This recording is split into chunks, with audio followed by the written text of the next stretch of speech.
네, 반갑습니다, 여러분. 자, 이번 시간은 제1장 관광의 기초에 대해서 배워보도록 하겠습니다. 자, 관광의 기초 같은 경우는 최근에 들어서 많이 출제되는 경향이 나타나고 있다고 보시면 되겠고요. 자, 보통 이 파트에서 배우는 내용은 관광학이란 어떤 것인지, 그 다음에 관광이란 개념은 어떤 것인지, 그 다음에 관광과 관련된 역사, 그러니까 관광이 어떻게 발전되어 왔는지 많은 학자들의 이야기 같은 경우를 여러분들이 배우시는 내용이라고 보시면 되겠습니다. 그러니까 관광학과 관련해서 가장 기본적이고 기초적인 내용들을 배우는 파트다라고 배우시면 되겠고요. 이제 관광학은 제가 앞서 말씀드린 것처럼 어떤 내용이라든지 이런 것들이 상당히 처음 접하는 내용들이 많습니다. 자, 그렇기 때문에 특히나 학자 이름들이 많이 나오게 되는데 학자 이름들 제가 중요하다고 하는 분들은 반드시 외우셔야 되고 나머지는 여러분들 학자가 많이 있다 하더라도 너무 부담을 갖지 않으셨으면 좋겠습니다. 관광과 관련해서 최근 시험 문제가 나오는 트렌드를 보면 실제로 현재 시대, 현재 시점에 있어서 우리나라 관광 정책이 어떤 식으로 흘러가고 있는지에 대해서 시험 문제가 많이 출제되고 있기 때문에 또 제가 시간 나는 대로 책이 없는 내용이라 하더라도 제가 여러분들한테 소개를 해드리고 그게 또 시험 문제에 나올 가능성이 많기 때문에 한번 잘 따라오시면 되겠습니다. 자, 일단 1절의 관광학의 의미부터 보도록 하겠습니다. 일단 관광학이라는 학문이죠. 자, 우리가 관광학이란 어떤 것이냐라고 보시면 되겠는데, 자, 일단 관광이라는 현상을 집중적으로 분석하는 학문이다라고 보시면 되겠습니다. 뭐 이게 시험 문제 나오진 않겠지만 우리가 지금부터 배우게 되는 내용이 어떤 내용인지를 아셔야 됩니다. 그래서 관광학이라는 건 여기 나온 것처럼 관광이라는 현상 자체를 집중적으로 분석하는 학문에 해당한다라고 보시면 되겠고요. 2번에 나와 있는 현실적 문제 해결에 관한 실천적 처방을 하고 인간의 삶을 풍요롭게 하기 위한 효과적인 대안들을 제시하는 실용적인 학문이다. 중요한 내용보다는 실용적인 학문이다 정도만 체크해 보시면 되겠습니다. 자, 그 다음에 문화 교류와 상호 이해 증진을 통한 관광의 평화 지향적 차원에서 꼭 필요한 학문이다. 이 정도만 체크해 두시면 되겠네요. 그래서 관광학이라는 건 우리가 앞으로 관광이라는 현상을 집중적으로 분석할 것이고 그 다음에 실용적인 학문이며 그 다음에 문화 교류, 상호 이해 증진 이런 것들을 통해서 관광의 평화 지향적인 차원에서 꼭 필요한 학문에 해당한다. 이 정도로만 정리하시면 되겠습니다. 자, 그 다음에 관광학의 특징 방금 말씀드린 거하고 비슷한 내용인데요. 관광학이라는 건 기본적으로 관광이라는 현상을 집중적으로 분석하는 학문이긴 하지만 자, 관광학은 어떤 한 분야만을 보는 게 아니라 관광이라는 거는 종합적인 학문의 성격을 갖고 있다라고 알아두시면 되겠습니다. 그래서 종합학문이다라는 거 체크해 보시면 되겠고요. 방금 말씀드린 것처럼 실용적인 학문이고 또 응용적인 어떤 학문, 응용학문으로서의 특징을 갖고 있다라고 보시면 되겠습니다. 그 다음에 다원적인 과학관이 필요하다라고 이게 어떤 내용이냐면 이게 관광이라는 거는 어떤 하나 예를 들어서 여행업이라든지 숙박업이라든지 교통업이라든지 이런 식의 하나만의 분야를 의미하는 것이 아니기 때문에 다원적인 어떤 과학관, 다원적인 차원에 있어서의 시각이 필요하다라고 보시면 되겠습니다. 자, 그래서 여기 나와 있는 학문으로 인정받기 위해서는 과학적인 연구에 우선 가치를 두어야 되고 그 다음에 다각적인 어떤 시각을 통한 연구가 필요하다. 이 정도로 정리하시면 되겠습니다. 자, 그 다음에 관광학의 학문적 책에 나와 있는데요. 자, 여기에 나와 있는 내용은 종합사회과학적 관광론이 있고 개별 응용과학으로서의 관광학이 있는데 여기는 그렇게 중요하진 않습니다. 아시겠죠? 그냥 여러분들 여기서는 알아두셔야 될 게 베르네커 정도는 알아두셔야 되겠습니다.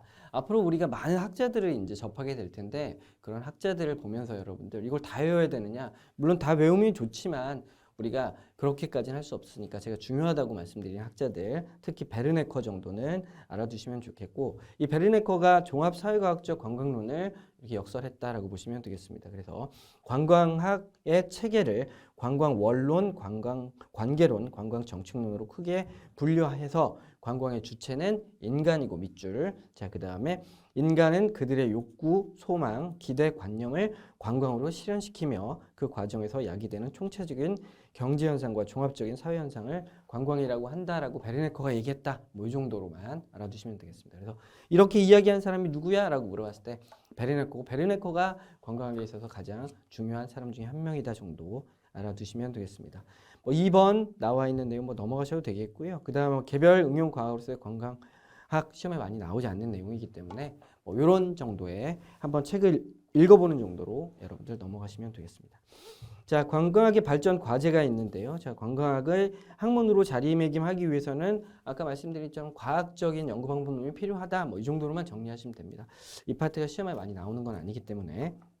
자, 그다음에 학문적으로 또 균형적인 발전과 연구 분야의 자, 다변화에 발맞추기 위해서는 특정 분야에 편중된 시각이 아닌 균형 잡힌 접근 방향으로 다각화된 시각을 통해서 이렇게 접근해야 된다라는 내용을 알아두시면 되겠고요. 그다음에 또 하나 학문적 실용성을 반드시 추구해야 된다. 아무래도 실용적인 학문이기 때문에 단순히 학문으로서만 그치는 게 아니라 여기 나와 있는 것처럼 실용성을 추구해야 된다라는 것도 알아두시면 되겠고 응용 분야의 다각화도 요구된다라고 알아두시면 되겠습니다. 자, 그다음에 4번에 보시면 계량화가 가능한 분야는 계량적인 연구 방법을 추구하는 것이고요. 당연히 그렇죠. 그러니까 예를 들면 이런 거죠. 계량화가 가능하다라는 건 뭐 작년에 외국인이 몇 명이 들어왔느냐, 또 외국인들 1인당 얼마 정도를 썼느냐, 뭐 이런 내용들에 대해서는 당연히 계량화가 가능하기 때문에 자, 이런 계량적인 연구 방법을 추구하는 게 당연하고요. 계량화가 불가능한 가치관 등은 그의 적절한 질적 연구를 이렇게 병행하는 것이 효과적이다 이렇게 나왔습니다. 용어 정리만 잠깐 해드릴게요. 어떤 연구 방법에 있어서 양적 연구라는 게 있고 질적 연구라는 게 있습니다. 자, 다시 말해서 양적 연구는 계량화가 가능한 그런 어떤 현상들에 대해서 어떤 수량화시켜서 연구하는 방법이라고 보시면 되겠고, 질적 연구가 어떤 가치관, 그러니까 계량화를 할 수 없는 것들. 예를 들면 나는 예를 들어 한국을 사랑합니다. 사랑하는데 얼만큼 사랑하는지 이거에 대해서 수치적으로 둘 수 없기 때문에 이런 가치관 같은 경우에 대해서 연구하는 게 질적 연구라고 보시면 되겠습니다. 그래서 이 관광학이라는 건 양적 연구에 치중해야 된다, 질적 연구에 치중해야 된다, 그게 아니라 양적 연구와 질적 연구가 이렇게 동시에 균형적으로 잘 연구되어야 된다라는 정도로 알아두시면 되겠습니다. 이 파트가 시험에 많이 나오는 파트는 아닙니다. 그러니까 우리가 앞으로 관광학이라는 건 어떤 것이고 어떤 연구를 통해서 관광학을 접근해야 되는지에 관한 아주 기본적인 내용을 담고 있기 때문에 알아두시면 되겠습니다. 자, 그 다음에 또 연구 방법상에 있어서 5번 자, 연구 방법상에 있어서 표본조사법, 문헌연구법뿐만 아니라 다양한 지식을 창출할 수 있는 현지연구법, 사례연구 등 세부 기법의 충실화가 요구된다. 뭐 당연한 거겠죠. 자, 그 다음에 즉 단순한 연구 방법에서 다양한 연구 방법으로 발전해 나가야 된다. 너무나 당연한 내용이라고 보시면 되겠습니다. 표본을 조사한다라는 것도 알고 계시고요. 그 다음에 문헌을 연구한다는 것도 알고 계시죠. 그러니까 과거의 자료들을 통해서 연구하는 방법도 있고, 그 다음에 현지에 가서 직접 연구하는 방법이라든지 현지의 또 사례들을 연구하는 방법도 있더라. 이렇게 보시면 되겠습니다. 자, 관광학의 연구라고 5번에 나와 있는데요. 자, 이것도 한번 읽어보시면 되겠습니다. 관광학은 관광산업의 전문가를 길러내기 위한 응용사회과학의 분야의 응용사회과학 분야의 학문이다. 그냥 알아두시면 되겠고, 2번으로 넘어오셔서 관광자원을 이해하기 위해서는 인문, 자연지리적 소양에서부터 역사, 미술, 문화재, 미학 등 다양한 인문학적 소양이 필요하다. 당연한 얘기겠죠. 자, 그 다음에 외국인의 한국 관광 안내 또는 해외 관광 자원의 이해를 위해서는 어학 소양도 필수적이다. 이렇게 보시면 되겠습니다. 그래서 여러분들 다 일단은 1차 시험을, 필기 시험을 통과하시게 되면 2차 면접 시험에서는 여러분들이 선택한 어학적인 소양을 얼마나 갖추고 있는지에 대한 평가도 일어나기 때문에 여기에 나와 있는 인문, 지리, 자연, 지리적 소양뿐만 아니라 역사, 미술, 그 다음에 어학적인 소양까지 같이 요구되는 학문이다. 그래서 이 관광학이 아무나 할 수 있는 건 아니에요. 여러분들 이 관광학 자부심을 갖고 공부하시고, 그 다음에 여러분들이 관광 통역 안내사라든지 관광 종사원으로서 근무를 하실 때 항상 자부심을 가지셨으면 좋겠습니다. 자, 관광 산업을 경영하기 위해서는 법규와 경영에 관한 지식이 요구된다. 이렇게 보시면 되겠네요. 그래서 우리가 법규 배웠죠. 자, 관광 법규에서 관광에 대한 기본적인 법규를 배우시고 계시고 또 시험으로 치고 계십니다. 자, 그 다음에 관광 자원 개발을 위해서는 전체 국토와 자연 환경을 생각하는 안목도 필요하고 관광 산업에 대한 전반적인 경제학적 이해도 필요하다. 그 다음에 관광학은 아직 학문으로서 역사가 길지 않다 정도만 알아두시면 되겠습니다. 자, 그 다음에 이거 5번 정도는 체크해 보실게요. 우리나라 관광학의 역사 중에 하나가 1963년에 자, 경기 초급대학과 경희 초급대학에서 관광과가 개설되면서 시작되었다라고 보시면 되겠습니다. 그래서 경기대학, 경희대학에서 이렇게 관광과가 개설되었다라는 거 아시면 되겠고요. 그 다음에 1982년도에 경기대 관광경영과와 경기관광과 대학원이 신설되기까지 많은 대학들이 관광학과를 신설했다는 거 알아두시면 되겠고, 그 다음에 이러한 대학들은 어학교육에 치중하기보다는 여기 나와 있는 것처럼 기술의 근거를 이룬 학문을 추구하며 발전해 왔다. 뭐 정도 알아두시면 되겠습니다. 그래서 우리나라는 경기대와 경희대에서 관광에 대해서 최초로 이렇게 그 고등교육을 실시했다 정도로 이해하시면 되겠습니다. 방금 배웠던 내용은 시험에 많이 나오는 내용은 아닙니다. 다시 한번 말씀드리면 그냥 우리가 앞으로 어떤 걸 배울 것이다. 자, 조금 여러분들 뭐 거창하게 설명을 했지만 여러분들 뭐 그 관광 종사원으로서 자부심을 갖고 우리가 그 시험에 합격을 했을 때 자부심을 갖고 여러분들이 종사원으로서 그 얼마나 잘 그 소화해낼 수 있는지 뭐 그런 것들을 보는 것이다 라고 보시면 되겠습니다. 자, 이제 제2절 관광의 개념부터 시험에 출제되는 내용들이 나와 있습니다. 자, 그래서 여러분들 우리가 배워야 되는 내용이 이제 관광이라는 거기 때문에 관광의 개념부터 정확하게 보시면 되겠습니다. 일단 관광이란 이렇게 나와 있습니다. 자, 관광이란 자, 첫 번째 1번 이렇게 쓰실게요. 관광이 어떤 거냐면 단순히 놀고 먹는 거야 뭐 이러시면 안 되는 거예요. 학문인데. 자, 관광이란 첫 번째 다시 돌아올 것을 예정한다.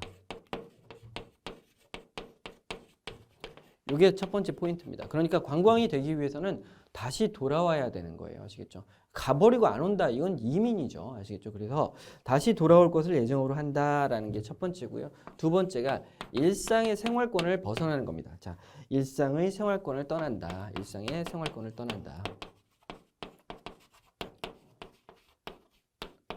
자, 두 번째가 되겠고요. 그 다음에 세 번째. 자, 타 지역의 문물 제도 등 자, 문물 제도, 풍물 제도, 문물 등을 관찰하여 견문을 넓힌다. 자, 그래서 뭐 견문을 넓힌다. 뭐 이 정도. 그 다음에 자, 자연 풍경 등을 감상, 유랑할 목적으로 여행하는 것이다. 그래서 네 번째. 자, 여기 나와 있는 뭐 감상, 유람할 것을 목적으로 한다. 유람을 목적으로 한다. 뭐 이 정도만 알아두시면 되겠습니다. 그러니까 관광이라는 건 단순히 노는 게 아니라 다시 돌아올 것이 예정되어 있어야 된다라는 게 상당히 중요한 내용이고요. 일상의 생활권을 떠나야 된다라는 거 중요하고 그 다음에 관광을 통해서 견문을 넓히며 감상, 유람하는 것을 목적으로 두는 게 관광이다. 그래서 이거는 시험에 많이 나왔던 내용입니다. 그래서 여러분들 자 반드시 알아두셔야 됩니다. 그래서 자 관광의 개념을 규정하는 데 있어서 다음과 같은 사항을 고려해야 된다. 그래서 자 일상의 상용 관례에 크게 벗어나지 않아야 되겠고요. 그 다음에 관광학의 저명한 학자가 정립한 개념 규정을 충분히 참고해야 된다.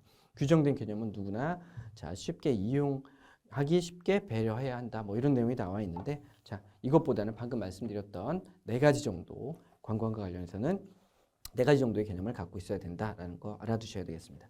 자 그래서 밑에 더 알아보기에 잘 나와 있는데 자, 관광의 본질은 이동입니다. 일상의 생활권을 떠나는 거기 때문에 이동이고요. 자, 그 이동 목적은 레크레이션을 추구하고 일상생활을 떠나는 소비활동이다. 소비활동도 밑줄 쳐보실게요.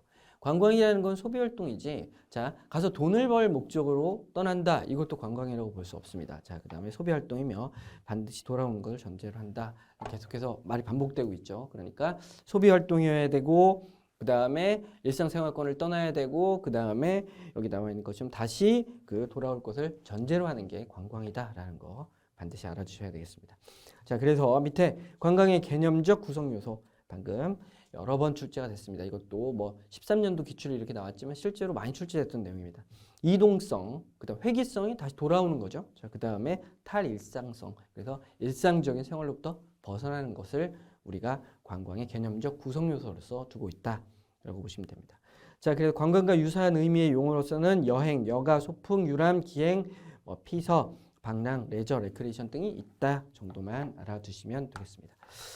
자, 그래서 관광이라는 거 가장 중요한 개념 요소가 여기선 중요해요. 개념적 구성 요소 3개 정확하게 외워두시고 그냥 그렇게 단순히 외우는 것도 좋지만 제가 앞서 말씀드린 것처럼 다시 돌아올 것을 목적으로 자, 일상의 생활권을 떠나서 타국의 문물, 풍물, 제도 등을 자, 견학하고 그 다음에 견문을 넓히며 자, 그 다음에 풍경 등을 자연 풍경 등을 감상하고 유람할 것을 목적으로 떠나는 여행을 우리는 관광이라고 한다. 이렇게 정리하시면 되겠습니다. 아셨죠? 그래서 그 관광에 대한 기본적인 그 내용 알아두시고 그 다음에 구성 요소는 반드시 외워두셔야 되겠습니다. 자, 그 다음에 관광의 어원 이렇게 나와 있는데요. 이건 과거에 몇 번 출제가 됐던 내용이고 최근에 출제되지는 않는데 그래도 알아두시면 좋겠죠. 자, 일단 관광의 어원은 저 첫 번째 보시면 동양에서는 자 중국 주나라의 자 어떤 간행된 책이 있습니다. 그걸 주역이라고 하는데 주역의 내용에 보면 관국지광 이용비누왕이라는 표현이 나와요. 자, 관국지광 이용비누왕이라는 건 자 어떤 내용이냐면 우린 다른 나라의 어떤 그 문물을 보는 거, 이 광자가 빛이거든요. 자, 이 빛광자가 다른 나라의 문물이라고 생각하시면 돼요. 자, 그래서 다른 나라의 문물을 보는 것은 자, 어떤 왕으로서 대접받는 것과 같다. 뭐 이런 식으로 이야기를 하면서 관광이란 거기서 관자와 광자를 떼서 그 다음에 관광이라는 표현이 나타났다라고 보시면 되겠습니다. 뭐 이 정도 알아두시면 되겠고요. 한 나라의 발전상, 을 보러 간다는 것은 그 나라의 풍속, 제도, 문물 등의 실정을 시찰하고 견문을 넓힌다는 것을 의미한다. 그래서 동양은 단순히 그냥 방금 말씀드린 것처럼 주나라의 주역에 나와 있는 관국지광 이용비누왕이라는 표현으로부터 관광이라는 게 나타났다. 이 정도로만 정리하실게요. 우리가 과거에는 뭐 일본에서는 어떻고 우리나라에서는 어떻고 이런 표현 것까지 배웠었는데 최근에는 그런 건 많이 출제되지 않기 때문에 간단하게 자, 주역에서부터 관국지광 이용비누왕으로부터 관광이라는 표현이 등장했다. 이 정도 알아두시면 되겠습니다. 자, 그 다음에 서양의 관광의 어원 한번 보시면요. 자, 일단 관광에 해당하는 보통 투어리즘이라고 그러죠. 관광을 투어리즘 이렇게 이야기하는데요. 보통 요거는 그냥 뭐 보통 이즘이라고 하면 보통 사상을 의미해요. 사상 아시겠죠? 사상을 의미해서 투어리즘을 관광이라고 합니다. 그래서 라틴어에 보시면 토르너스라는 표현이 나와요. 자, 토르너스로부터 투어라는 그 언어가 파생됩니다. 자, 토르너스에서 자, 투어라는 용어로 파생되고 이게 자, 여행이라는 표현이고 여행이 결국에 이즘 사상과 붙어서 관광이라는 그 용어가 만들어졌다라고 보시면 되겠습니다. 그래서 이 투어리즘이라는 용어 자체가 처음 그러면 어디서 쓰였느냐? 자, 여기 나와 있는 것처럼 1811년에 요건 용어 정도 연도도 외워두시면 좋습니다. 1811년에 영국의 스포츠 월간 잡지 더 스포팅 매거진에서 이렇게 그 최초로 투어리즘이라는 용어를 사용했다. 이 정도만 알아두시면 되겠습니다. 그래서 관광이라는 표현 자체가 동양에서는 주나라 주역의 관국지광 이용비누왕에서부터 출발했다라는 거 외워두시고 서양에서는 1811년 영국에서 간행된 자, 더 스포팅 매거진으로부터 이렇게 나타났다. 투어리즘이라는 용어가 이렇게 보시면 되겠습니다. 그리고 그 이후에 자, 19세기 중엽에 아편 전쟁을 계기로 아시아로 투어리즘이라는 표현이 들어왔다. 이 정도만 알아두시면 되겠습니다. 자, 관광과 유사한 용어인 트래블이라는 단어도 있는데요. 자, 보통 여기 나와 있는 자, 유럽에서 여행이 힘들고 위험했던 중세의 암흑기 이후에 생겨난 것으로서 중노동을 뜻하는 뭐 여기 트래벨이라는 게 트래베일이라는 것부터 파생됐다. 뭐 요거까지는 뭐 알아두실 필요는 없습니다. 그래서 두 개 크게 동양에서는 주나라 아시겠죠? 그 다음에 투어리즘이라는 표현이 1811년 영국에서부터 최초로 도입되었다라고 정도만 정의하시면 되겠습니다. 자, 요거 시험에 가끔 나오고요. 자, 그 다음에 여러 학자들에 대한 관광의 정의가 좀 다릅니다. 아시겠죠? 되게 많이 나오죠? 자, 되게 많이 나오는데 여기 나와 있는 아까 제가 베르네커라는 분 좀 정확하게 좀 외워두셨으면 좋겠다라고 얘기를 했습니다. 그래서 6번에 보시면 베르네커라는 분이 나오게 되고요. 그 다음에 또 알아두셔야 될 분이 여기 글릭스만이라든지 볼만, 그 다음에 마리오티, 오길비 정도까지는 여러분들이 좀 눈에 익혀 두셨으면 좋겠습니다. 그래서 여러 학자들의 정의가 있는데 각각 학자들이 어떻게 정의했다라고 시험에 이것도 과거에는 몇 번 나온 적이 있습니다. 근데 최근 경향 자체가 자, 이게 거의 비슷하긴 합니다. 그래서 어떤 학자가 어떻게 정의했다 특장점을 찾기가 좀 쉽지 않기 때문에 많이 나오는 파트는 아니어서 이런 많은 학자들이 관광의 정의에 따라 정의를 각자 조금씩 다르게 두고 있다 정도로만 여러분들 정리하시고 넘어가시면 되겠습니다. 그래서 어떤 학자가 어떻게 관광을 표현했는지 이게 묻기도 하지만 이게 제가 볼 때는 그렇게 썩 좋은 문제 출제는 아닙니다. 아시겠죠? 이게 관광과 관련해서 관광학이 출제하는 패턴 자체가 최근에 그 경향 자체가 최근에 앞서 말씀드린 것처럼 그 최근의 트렌드에 맞는 어떤 최근의 트렌드 경향을 잘 알고 있는지에 관한 문제가 더 출제가 많이 되고 있기 때문에 이런 많은 학자들이 관광에 대해서 정의를 내리고 있다 정도만 알아두시면 되겠습니다. 자, 그래서 여러 학자들에 대한 관광의 정의 한번 읽어보시는 걸로 여러분들 정리하시면 되겠습니다. 넘어가실게요. 자, 그 다음에 더 알아보기 한번 보실까요? 우리나라 관광 사업의 정의 이렇게 나와 있죠. 관광이란 우리가 법에서 봤습니다. 자, 관광 사업이란 관광객을 위해 운송이라든지 숙박, 그 다음에 음식, 운동, 오락, 휴양 또는 용역을 제공하거나 관광에 딸린 시설을 갖추어 이를 이용하게 하는 업을 우리나라에서 관광 사업이다라고 정의를 하고 있다라고 우리가 법에서 배웠고요. 이게 또 시험 문제에 출제될 수 있기 때문에 자, 우리나라에서 어떻게 현재 정의하고 있는지 이런 내용을 여러분들이 잘 알아두시면 되겠습니다. 자, 그 다음에 이제 보시면 자, 관광의 구조 및 유형이 나옵니다. 이거는 시험에 많이 출제가 됐습니다. 그렇기 때문에 관광의 구조는 어떻게 이루어져 있는지 한번 보실게요. 자, 관광의 구조는 크게 여기 나와 있는 자, 관광 대상으로서 자, 그다음에 관광 욕구가 관광 주체가 있을 거고요. 그다음에 관광 객체가 있을 거고요. 그다음에 관광 매체가 있을 겁니다. 자, 그래서 관광 주체에 해당하는 자가 누구고 관광 객체에 해당하는 자가 누구고 관광 매체에 해당하는 것이 무엇인지만 정확하게 알아두시면 되겠습니다. 아셨죠? 여기 나와 있는 책 중에 특히나 자, 관광의 구조 및 구성 요소라 그래서 박스로 정리된 부분 있잖아요. 자, 다른 거 읽지 마시고 자, 일단 관광 주체가 누구고 객체가 누구고 매체가 누군지만 정확하게 알아두시면 되겠고 이 주체와 객체 그다음 매체가 서로 이렇게 그 영향을 주고받으면서 일어나는 것이 관광이다라고 보시면 되겠습니다. 그래서 관광의 구조에서 가장 중요한 건 주체, 객체, 매체 이렇게 세 개가 중요하다라고 보시면 되겠습니다. 자, 그래서 먼저 박스부터 보실게요.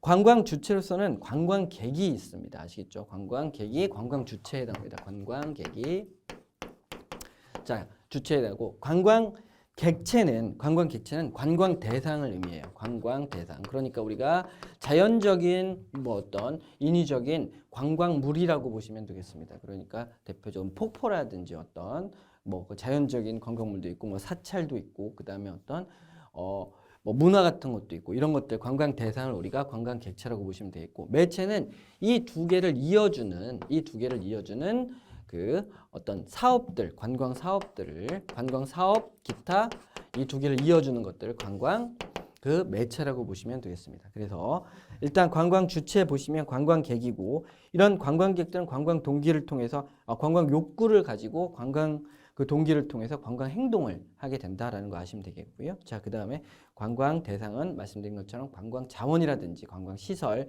이런 것들을 의미하는 거고 이게 객체가 결국에는 관광 대상에 있어서 관광에 있어서 관광의 공급 역할을 담당하고 있다라고 보시면 되겠습니다. 그래서 관광 매체 이거는 시험에 좀 나오는데 자, 관광 사업 같은 경우를 대표적인 관광 매체라고 하는데 자, 여기 나와 있는 것처럼 공간적인 매체 자, 그 다음에 자, 시간적 매체 그 다음에 기능적 매체로 이렇게 나눌 수가 있다라고 해서 이 배경 별표 치시고 반드시 외워두시면 좋겠네요.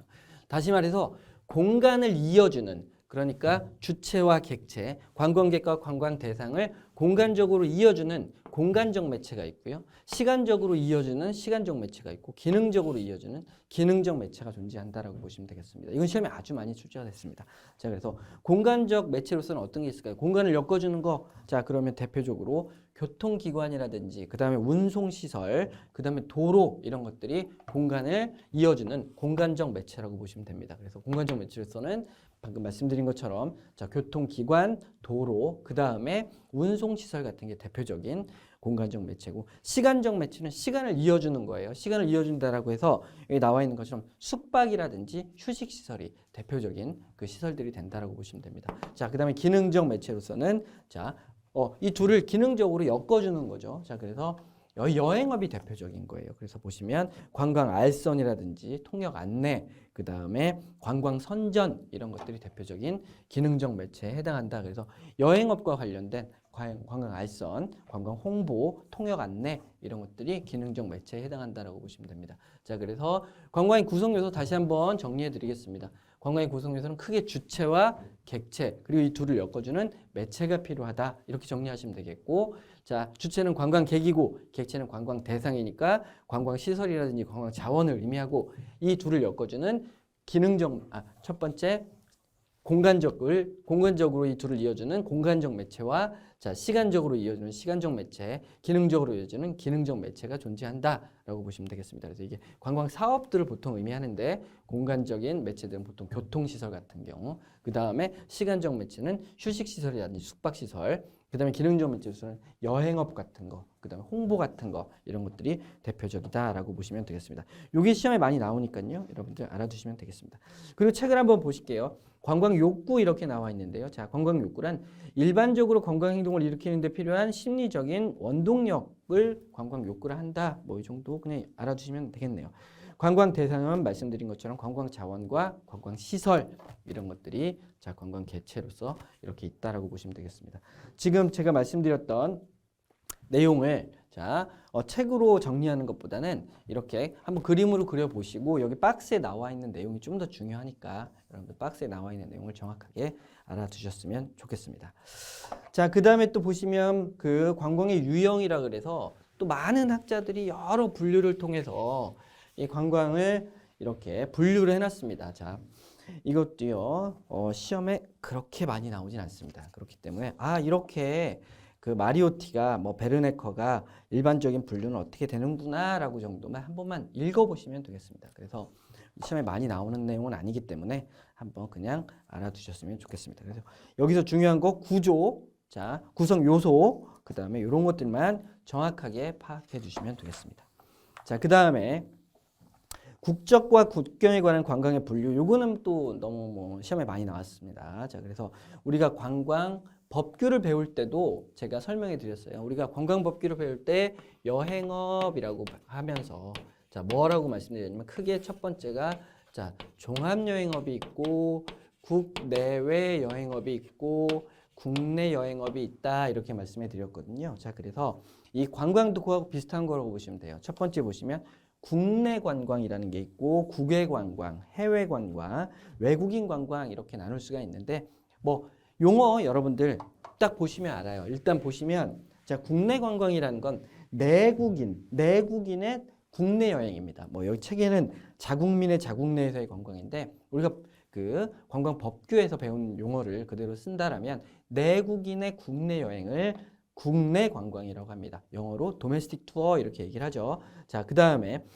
국외 관광은 내국인의 해외여행을 의미해요. 아시겠죠? 그래서 내국인의 해외여행을 자, 국외 관광 아웃바운드라고 합니다. 내국인이 밖으로 나가는 거니까. 그 다음에 인바운드, 이걸 뭐라고 한다? 외래 관광이라고 합니다. 외국인이 우리나라로 들어오는 거. 그래서 외국인의 국내 여행을 자, 인바운드라 한다라는 거 알아두시면 되겠고요. 그 다음에 외국인이 외국에서 여행하는 거는 여기 나와 있는 것처럼 외국인 관광 오버시즈 투어, 요 용어를 하나 외워두실게요.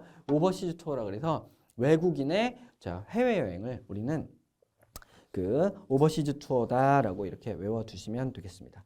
자, 그 다음에 밑에 보시면 UNWTO의 국적과 국경에 관한 관광의 분류가 이렇게 조금은 우리가 지금 기본적으로 배웠던 것과는 조금 다른 분류가 있는데요. UNWTO에 의한 분류도 한번 알아두셨으면 좋겠습니다. 인터내셔널 투어, 내셔널 투어, 그다음 인터내셔널 인터널 투어죠, 인터널. 그래서 이게 인터널 투어가 내부 관광을 의미해요. 그래서 도메스틱 투어와 그 다음에 인바운드 투어, 그러니까 우리 자국민의 국내 여행뿐만 아니라 그 외국인의 국내 여행까지를 포함해서 인터널 투어라고 하고요. 그 다음에 내셔널 투어는 도메스틱 투어, 그러니까 내국인의 자국 여행과 내국인이 자, 해외로 나가는 여행을 내셔널 투어라고 본다라고 보시면 되겠습니다. 그 다음에 인터내셔널 투어리즘 이렇게 나와 있는데 인바운드와 아웃바운드를 합쳐서 인터내셔널 투어리즘이라고 한다라는 거 정도만 알아두시면 되겠습니다. 그래서 지금 국적과 국경에 의한 관광의 분류, 크게 국내, 국외, 해외, 외국인 관광, 오버시즈 투어라는 거 외워두시면 좋겠고, UNWTO가 자 이렇게 관광 분류를 한 거 3개 정도는 또 따로 여러분들이 잘 알아두셨으면 좋겠습니다. 자, 그 다음에 관광의 수요인데요. 자, 아까 말씀드린 내용이 또 나오는 겁니다. 관광 수요의 개념은 자 관광의 주체인 관광객이 자 어떤 관광 활동에 참가하려는 의지 같은 경우를 관광 수요라고 보시면 되겠습니다. 아시겠죠? 자, 그래서 관광 수요의 특성을 보시면 관광 활동을 할 수 있는 여행 경비, 자, 시간 등이 주어져 관광 활동에 참가할 수 있는 수요를 우리가 수요로서의 특징이 있고요. 두 번째, 현지 관광에서 관광 활동을 하고 있는 수요. 그 다음에 여러분들 이게 어떤 내용이냐면 관광의 수요를 가끔 이렇게 구분하기도 해요. 그래서 여기 나와 있는 것처럼 유효 수요가 있고 그 다음에 현지 수요가 있고 잠재 수요가 있고 유도 수요가 있는데 이 4개를 구분하는 게 과거에도 시험에 몇 번 나왔습니다.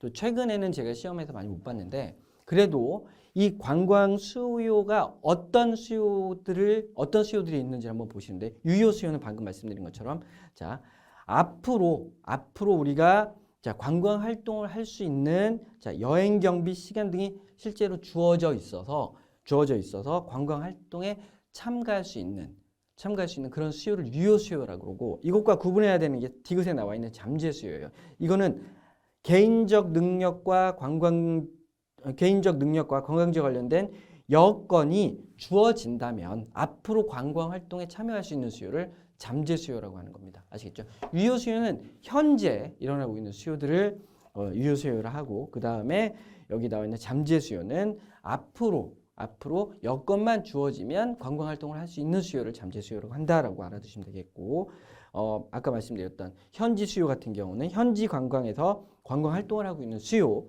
그 다음에 유도 수요는 우리가 홍보나 선전을 통해서 관광으로 끌어들일 수 있는 수요를 자 여기에 나와 있는 유도 수요라고 볼 수 있다라고 보시면 되겠습니다. 그래서 이것도 시험에 과거에 몇 번 출제가 됐었습니다. 자, 근데 용어만 정확하게 알아두시면 뭐 어렵지 않은 내용이기 때문에 알아두시면 좋겠고요. 자, 관광 수요에 있어서의 가장 중요한 게 수요 예측입니다. 자, 수요 예측은 왜 필요하냐? 자, 이게 시험에 나올 수 있습니다. 그러면 관광 정책을 수립하는 데 기초적인 자료로 활용할 수가 있다는 거. 두 번째, 관광 투자에 대한 예산 규모를 결정하는데 가능하다. 그 다음에 관광 상품을 가격 결정하는데 마케팅 전략을 수집하는 자료로서 활용이 될 수 있기 때문에 수요 예측은 반드시 필요하다라고 보시면 되겠습니다. 자, 그러면 수요 예측하는 방법이 이렇게 크게 나와 있는데요. 하나가 자, 정량적 방법이 있고 하나가 두 번째가 정성적 방법이 있어요. 제가 아까 그 초반에 말씀드렸던 것 중에 양적 연구라는 게 있고 그 다음에 질적 연구라는 게 있다라고 말씀해 드렸습니다. 그래서 양적 연구는 수치화할 수 있는 연구다라고 했고 질적 연구는 수치화할 수 없는 것들을 연구하는 것인데 자, 이 두 개는 그러면 어떤 식으로 구체적으로 연구를 하는지 한번 보여드릴게요. 자, 양적 연구는 다른 말로 여기 나와 있는 정량적 연구라고도 합니다. 정량적 연구 방법. 그리고 질적 연구는 정성적 연구라고도 해요. 그래서 이 용어들을 좀 알아두셨으면 좋겠습니다. 자, 양적 연구는 크게 자, 수치화할 수 있는 거기 때문에 첫 번째 시계열 분석법, 인과 모형 분석법, 회귀 분석법 이게 대표적입니다. 아시겠죠? 그래서 이거는 용어들을 정확하게 외워두시면 됩니다. 자, 다시 자 다음 중 정량적 방법은 어떤 게 있느냐? 양적 연구 방법은 시계열 분석법이에요. 시계열 분석법. 자, 두 번째가 자 인과 모형 분석법, 자, 그 다음에 세 번째가 회귀 분석법. 이렇게 3개로 나눠진다라고 보시면 되겠습니다. 우리가 각각 어떻게 연구하는지는 시험에서 묻진 않습니다. 자, 그렇기 때문에 우리는 양적 연구가 이렇게 3개가 존재한다 정도만 알아두시면 되겠습니다.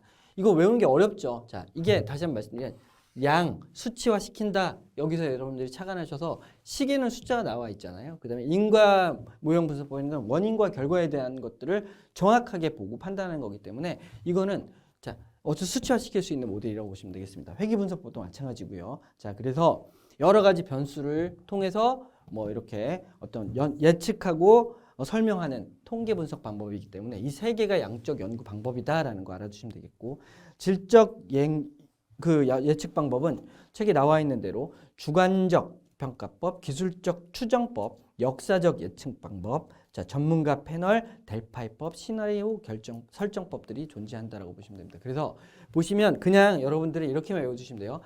그 수요 예측을 하는 방법은 크게 두 개가 있다. 양적 연구와 질적 연구가 있다. 근데 양적 연구는 자, 수치화 시킬 수 있는 정량적 연구 방법이라고도 하고 시계열 분석법, 뭐 인과 모형 분석법, 회귀 분석법이 있다 정도 이렇게 외워주시고 나머지 질적 연구, 정성적 연구 방법은 수치화 시킬 수 없는 것들을 연구하는 건데 여기 나와 있는 것처럼 주관적인 평가 방법이라든지 그 다음에 기술적 추정법, 역사적 과거에 어땠으니까 앞으로 이럴 거야 라는 역사적인 그 예측 방법이라든지 전문가 패널이라든지 델파이법, 시나리오, 자, 설정법 등을 통해서 이렇게 예측하는 방법들이 있다라고 보시면 되겠습니다. 자, 그래서 그냥 이 정도 뭐 책에는 많이 나와 있지만 뭐 잘 정리하시면 되겠습니다.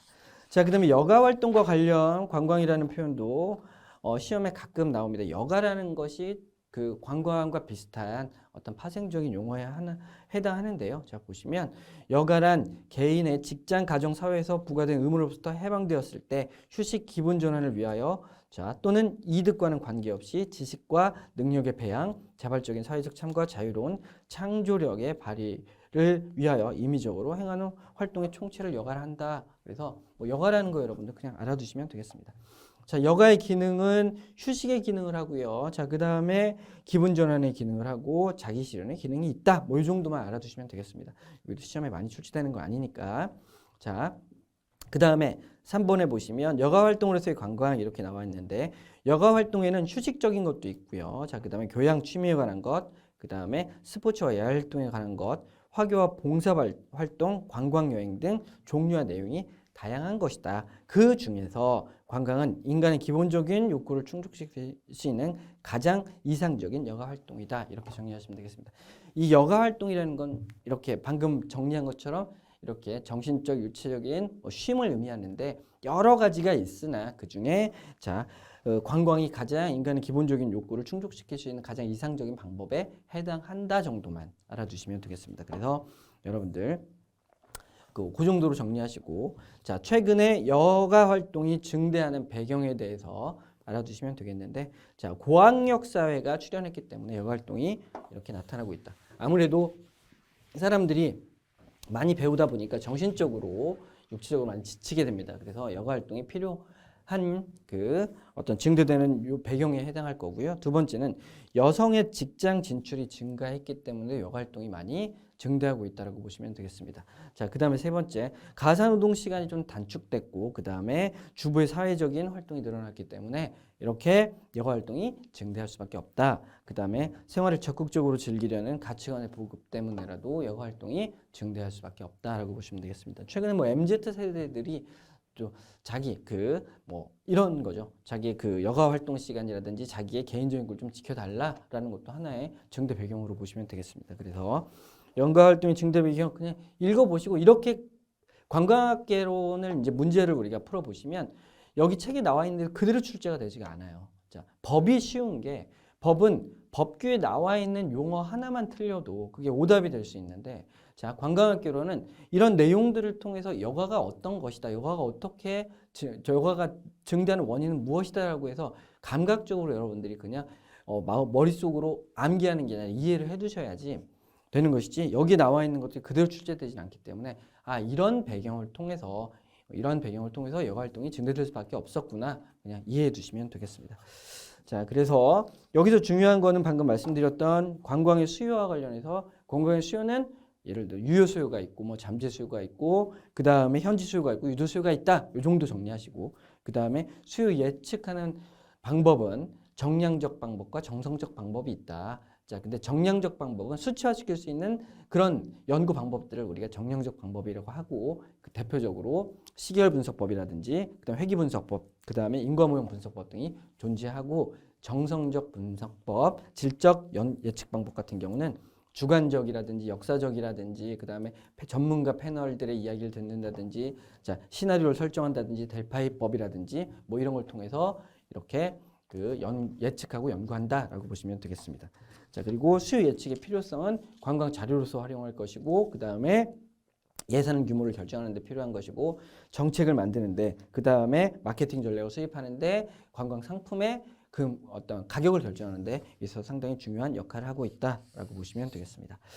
자, 여기까지 그 일단은 1교시를 마치도록 하고요. 자, 1교시 들으셨을 때 여러분들 관광학개론은 어떻게 접근해야 되는지를 자, 조금은 이해하셨으면 좋겠습니다. 책에 나와 있는 거를 100% 내가 외우겠다 이러시면 안 되고요. 자, 관광학개론이라는 거는 그냥 여러분들이 이 관광학개론 책을 읽고 실제로 여러분들이 그 앞 뉴스라든지 그다음에 인터넷 기사들을 통해서 내가 그 관광에 대해서 어떻게 이해를 하고 있고 그 다음에 많은 관심을 가졌으면 좋겠다라는 차원으로 그냥 관광에 대한 큰 틀을 짜는 그런 내용으로만 이해하시면 되겠습니다.